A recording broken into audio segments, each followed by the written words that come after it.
حالانکہ اس نے خودکشی کر کے کچھ اچھا نہیں کیا، لیکن بہرحال اس کو پتا تھا کہ اب میری عزت نفس کو کیسے کچلا جائے گا، اس کو پتا تھا کہ اب ایک گوری چمڑی والے کے سامنے میری حیثیت کیسی یاد دلائی جائے گی۔ اب دیکھنا ہے کہ یہ نوجوان عتیق کے والدین کا کیا ہوتا ہے، وہ خودکشی کا راستہ چنتے ہیں یا ان کے لیے ہم کوئی دوسرا سیف پیسج دیتے ہیں۔ یہ ہے وہ بیچارہ جس کے بڑھاپے کا سہارا کرنل جوزف نے چھین لیا۔ ٹیگ لائن دیکھیے تو آپ کو پتا چلے گا کہ میں پوچھ رہا ہوں کیا کوئی بھی کرنل جوزف کا کچھ بھی کر سکے گا؟ جتنے لوگ ہیں، جتنے ارباب اختیار ہیں، جتنے ادارے ہیں، یہ سوال سب کے لیے ہے۔ ایٹمی قوت بننا نو ڈاؤٹ بہت بڑی اچیومنٹ ہے، ہم اسلامی دنیا کی واحد ایٹمی پاور ہیں، ثم الحمدللہ، بہت سارے لوگوں کی کنٹریبیوشن ہے۔ ایٹم بم، میں نے کسی جگہ کسی صاحب کا تبصرہ سنا اور میں اشش کر اٹھا، اس نے کہا کہ پہلے ہم نے ایٹم بم بنایا تاکہ ہماری حفاظت ہو سکے اور اب ہم سب مل کر ایٹم بم کی حفاظت کر رہے ہیں۔ گھاس کھا کر ایٹم بم تو بنا لیا، لیکن اس کے بعد گھاس کھانے کی کیا ضرورت ہے؟ گھاس جو کھاتا ہے ہمیں اس کا نام نہیں پتا، اس مخلوق کا۔ کرنل جوزف نے اپنی گوری چمڑی کی آڑ لے کر وہاں موقع واردات پر موجود پولیس اہلکاروں سے بدتمیزی بھی کی۔ یہ ایک مزید سونے پہ سہاگا والی بات تھی۔ یہ بدتمیزی اس نے اسٹیٹ آف پاکستان سے کی ہے، ان پولیس اہلکاروں سے نہیں۔ یہ سوال اسٹیٹ آف دی پاکستان سے، یہ سوال متعدد اداروں سے، ان کے سربراہان سے پوچھا جا رہا ہے۔ سفارتی استثناء، کیا سفارتی استثناء اس چیز کا نام ہے کہ کوئی بھی امریکی کسی بھی پاکستانی کو ملک کے کسی بھی حصے میں رون دے، فٹ بال کھیلے ہماری ریاستی ریٹ کے ساتھ، ہماری عزت و آبرو کے ساتھ؟ مگر شاید کچھ سوالات کی قسمت میں جواب نہیں ہوتے۔ یہ سی سی ٹی وی فوٹیج دیکھیے اور اس وقت تک دیکھیے جب تک آپ کو ان سوالوں کا جواب نہیں مل جاتا، جب تک آپ کو یہ پتہ نہیں چل جاتا کہ امریکی سپیریئر ہیں یا ہم انفیریئر ہیں۔ میں جو کچھ بھی کہہ رہا ہوں، میں حب علی سے متاثر ہو کر کے کہہ رہا ہوں یا خدا نخواستہ بغض معاویہ کا شکار ہو کے کہہ رہا ہوں؟ کیا میں جو کچھ کہہ رہا ہوں حالات و واقعات اس کی دلالت نہیں کرتے؟ اب دیکھنا ہے کہ اس ایٹمی ملک کی طاقتیں، اداروں کے سربراہان موصوف کو ٹریفک سگنل توڑنے کے جرم میں 250 روپے جرمانہ کر کے دیت کا ڈرامہ کر کے روانہ کر دیتے ہیں، یا رب کائنات نے کوئی تونگر اتارا ہے اس سرزمین پر جو اس بار کم از کم امریکہ بہادر کو یہ بتائے گا کہ بہت ہو چکا۔ ڈو مور کا نعرہ جب ہوا تھا تو آرمی چیف نے دنیا سے کہا تھا کہ بس اب بہت ہو چکا، اب آپ نے کرنا ہے۔ ایک مرتبہ پھر وہی کیفیت ہے۔ اب دیکھنا ہے کہ آرمی چیف بتاتے ہیں ہمارے وزیر اعظم، لیکن وزیر اعظم کیوں بتائیں گے؟ وزیر اعظم تو خود کہتے ہیں کہ میرا وزیر اعظم کوئی اور ہے۔ تو یہ بات تو یہاں اسٹریٹ اوے ختم ہو گئی۔ وزیر اعظم پاکستان کے ساتھ امریکہ میں جو کچھ ہوا، میرا خیال ہے کہ وہ ایک ایٹمی ملک کی سوورینٹی کے ساتھ جو کچھ بھی ہے، میرا نہیں خیال ہے کہ اس کے اوپر مزید کوئی ایک جملہ بھی کہنا چاہیے، کیونکہ بات نکلے گی تو پھر دور تلک جائے گی۔ اسی کے ساتھ یہاں وقت ہوا پروگرام میں ایک مختصر سی کمرشل بریک کا۔ بریک سے واپس آئیں گے تو کل کے اس چھوڑے ہوئے موضوع کو کمپلیٹ کرنے کی اپنے طور پہ صحیح کریں گے، جس میں ہم نے اسکول مافیا کا ذکر کیا تھا۔ آج ہمارے ساتھ موجود ہیں وہی مہمان کمال صاحب، خالد شاہ صاحب، کل ہمارے ساتھ بوجود ہمارے پروگرام میں شریک نہیں ہو سکے تھے۔ سیکنڈ سیگمنٹ میں ان کا تعارف آپ سے کراؤں گا۔ بریک کے بعد دوبارہ حاضر خدمت ہوتے ہیں۔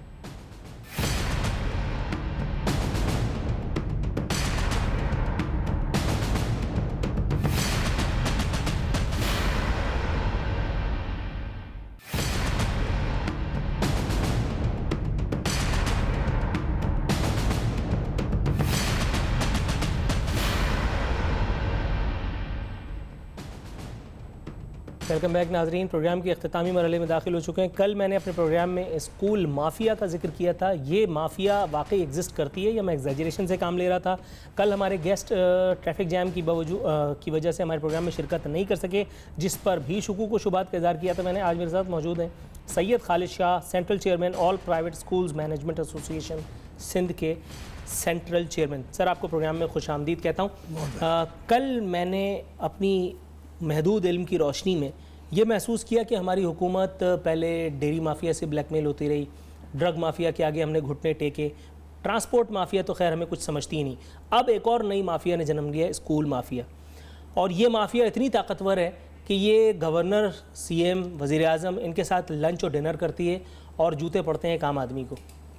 پہلے تو میں معذرت کروں گا کہ یہ مافیا جو کل پہنچنا چاہیے تھا وقت پہ نہیں پہنچ سکی. آج یہ مافیا آپ کے سامنے موجود ہے.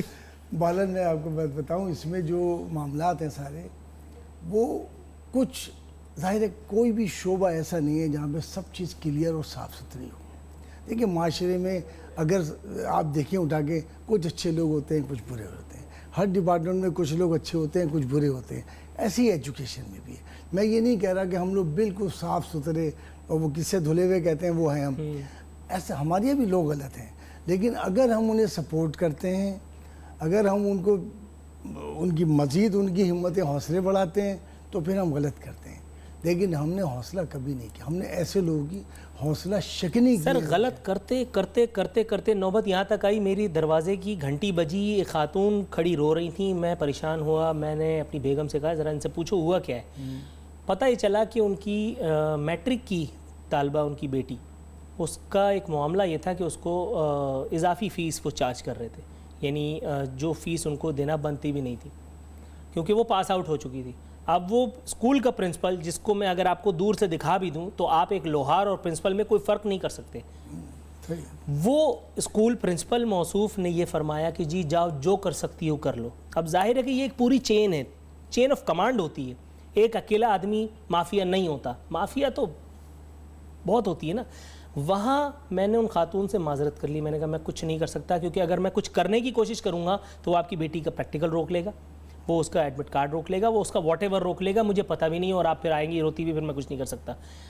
سر لوگوں کو, اساتذہ اکرام, ود آل ڈیو رسپیکٹ, میری والدہ خود ایک پرنسپل رہی ہیں 35 سال. اتفاق سے یا حادثاتی طور پہ یا خوش قسمتی سے میری ساس بھی پرنسپل ہیں. تو میں 2 پرنسپلوں کے بیچ میں گھرا ہوا ہوں اور میری پیدائش بھی خاصی تعلیمی ماحول میں ہوئی الحمدللہ.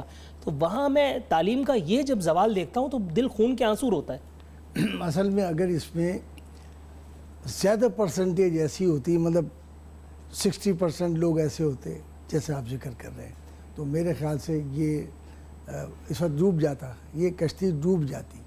لیکن اس وقت ایسا نہیں ہے. ہم نے بھی اس کو ایسیس کیا ہے. مطلب یہ کہ یہ 10 to 20% جو آپ ذکر کر رہے ہیں وہ ایسے اسکول ہیں. 80% اسکول بہت اچھے ہیں, ریزنیبل فیس چارج کر رہے ہیں اور بہترین تعلیم بھی دے رہے ہیں. میں آپ کو ایک اسکول کا نام بتا دوں نام, یا میں ایسے نام کی ضرورت نہیں, نام ضرورت ہے. ایک بہت ہی جسے کہیں ریزنیبل فیس چارج کرنے والا ایک اسکول ہے جس نے او لیول میں 3rd پوزیشن لی ہے. تو وہ بھی تو لوگ ہیں نا. آج او لیول آپ کے یہاں کیوں پروان چل رہا ہے؟ آپ کے خیال میں نرسری اسکول, نرسری کی فیس کیا ہونی چاہیے؟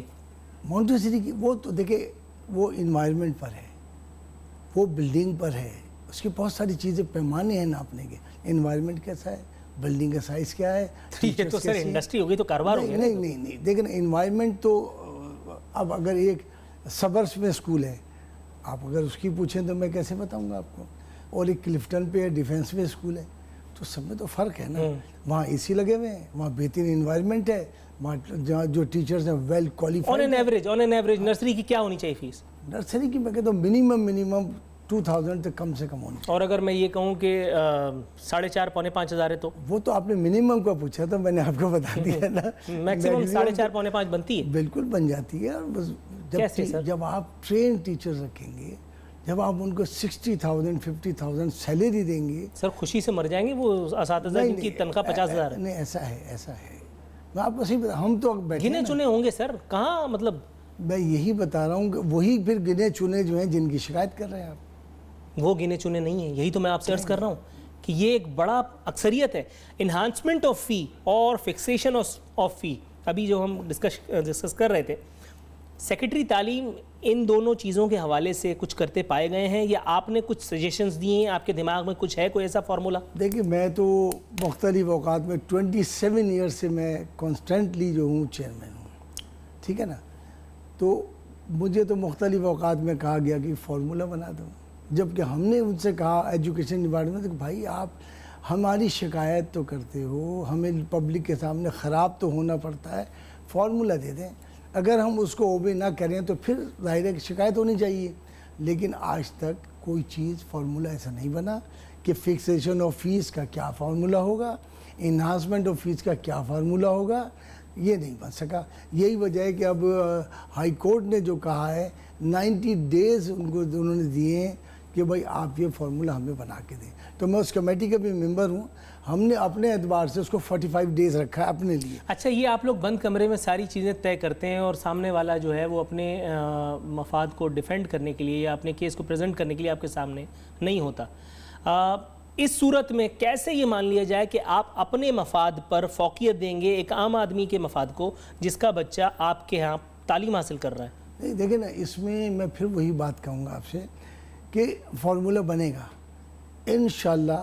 اس وقت جو مڈل کلاس کے اسکول ہیں وہ بھی ہیں، جو ریٹ آف فیس زیادہ چارج کر رہے ہیں وہ بھی ہیں، ہائر فیس چارج کرنے والے، ان سب کی ایک کمیٹی بنی ہے اور اس میں ہم بیٹھ کے انشاءاللہ تعالیٰ کنسنسس کے ساتھ اس کو ہم بنائیں گے. کیونکہ میں نے تو سجیشن دے دی آج سے 1 سال پہلے کہ 10% سے زیادہ انہانسمنٹ نہیں ہونی چاہیے، اور اگر وہ 2005 سے انکریز کر رہی ہے تو وہاں کیپ لگا دو. آپ کی اپنی ہی برادری میں سے لوگ آپ کے خلاف ہو گئے ہوں گے، ظاہر ہے، لیکن میں کہتا ہوں جو صحیح بات ہے وہ صحیح ہے. تو بات یہ ہے نا کہ وہ سارے ان ساروں نے ایک اور جو راستہ ڈھونڈ لیا. اب وہ ہاتھ کھڑے کر لیں گے کہ ہم تو جو ہے وہ خالد شاہ صاحب کو جانتے ہی نہیں، ہم ان کی ایسوسیشن کے ممبر نہیں، پھر کیا کریں گے؟ نہ بنے، لیکن پھر ہم سپورٹ نہیں دیں گے، ان کو شیلٹر نہیں دیں گے، نمٹے پھر وہ خود. ہمارا شیلٹر بھی تو ان کو چاہیے نا، تو ہم نہیں دیں گے ان کو شیلٹر.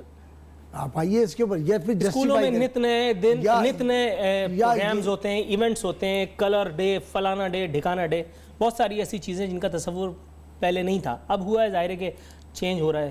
میں ایک چیز، کیونکہ یہ سب میں ڈسکس کروں گا، لہٰذا میں ابھی کل پرسوں جو ہمارا ایک پہلا اجلاس تھا اس میں یہی طے پایا کہ ابھی جو ہم اندر بات کر رہے ہیں نا اس کو ڈسکس نہ کیا جائے، اس کو اوپن نہ کیا. نہیں، میں آپ سے وہ نہیں پوچھ رہا. میں آپ کو ایک وعدہ آپ سے کر رہا ہوں، چاہے میرا نام خراب ہو، چاہے ایسوسیشن کچھ ہو، میں حقیقت پہ مبنی بات کروں گا.